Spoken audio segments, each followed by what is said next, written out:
Hey, what's up, guys? Andrew Miley here again with Soundz Recording.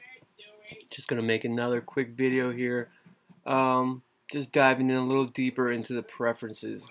I know the last video I made about the preferences in the manual, I went over just a little bit. So I wanna get in a little bit more with the preferences. It's not the most important or not the most fascinating thing, but it is important to know. So. Um, if you guys are in Studio One here on your home page, or your start page, okay, I want you guys to hit the Command comma, which is the keyboard shortcut,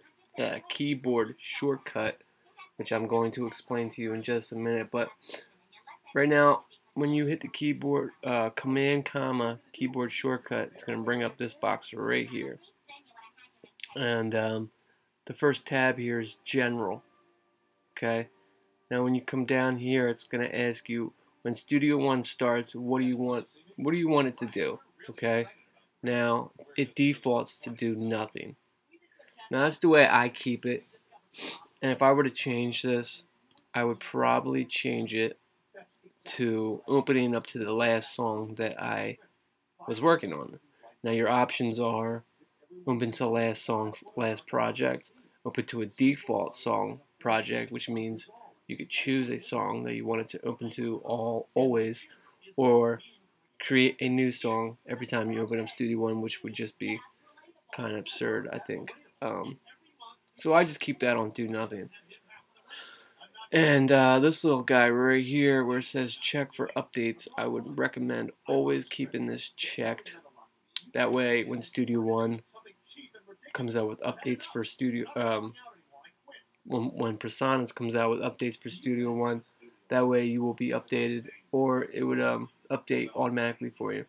English, obviously, that is whatever your language is. Okay, so from here, I'm just going to dive right over here to what this video really is about, and I wanted to tell you guys about the keyboard shortcuts. For those who don't know, Studio One is really good with mapping out a keyboard shortcuts for you. I'm kind of new. I'm still trying to learn the keyboard shortcuts, so I can't really name them off the top of my head.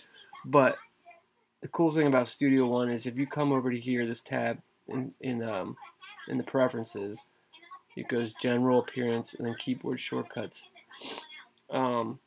You might see down here it's modified because I have programmed a few keyboard shortcuts myself. Not as many as I probably should because I don't know why, I just haven't got around to it. But anyway, in here you can search.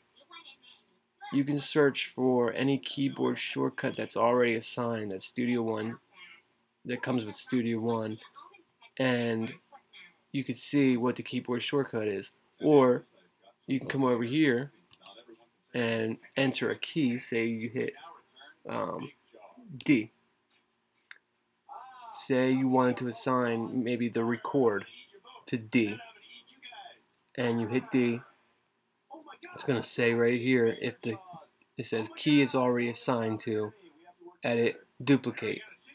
So that's telling you that you can't use D for record because it's already assigned to duplicate. Now you can go in and you can edit that yourself, and you can go in to edit and duplicate and choose something else for duplicate, and then use D for record if that's what you want to do. Or you could just hit a different key. Obviously I went to go delete the D, but it didn't recognize deleting it. It actually chose the delete button as a keyboard shortcut. So backspace is already programmed to delete. So you can see how this is starting to work here. If you hit R, that's arm. W, zoom out, so on and so on. But the cool thing also is if you were another user, maybe of Pro Tools, Cubase, Logic, blah, blah, blah, blah, you can come down here where it has programmed keyboard shortcut mapping schemes, and you can actually choose one that you were used to. say you were working in Pro Tools and you're used to the keyboard shortcuts in Pro Tools, and you come over to Studio One, you could actually bring those keyboard shortcuts that you're familiar with and use them in Studio One just by coming down here in this drop menu and selecting the mapping scheme. And I think that's pretty cool. Um, I think this is definitely a place where you should hang out, get familiar with, program some keyboard shortcuts that are necessary for your type of workflow, and that's going to make your music production a lot easier. And yeah, I think you should definitely hang out in here. And like I said in my last video, check out the manual, and I'll make some other videos on some of these other tabs here in the preferences. But for now, I just wanted to touch base on the general tab and the keyboard shortcuts. So make sure you like this video. Please, please, please subscribe. I want to keep on bringing these tutorial videos to you guys. I can keep doing this if you guys help me out and show some love and subscribe. That would be great. That I can really make some more videos for you guys, and I hope you guys like them.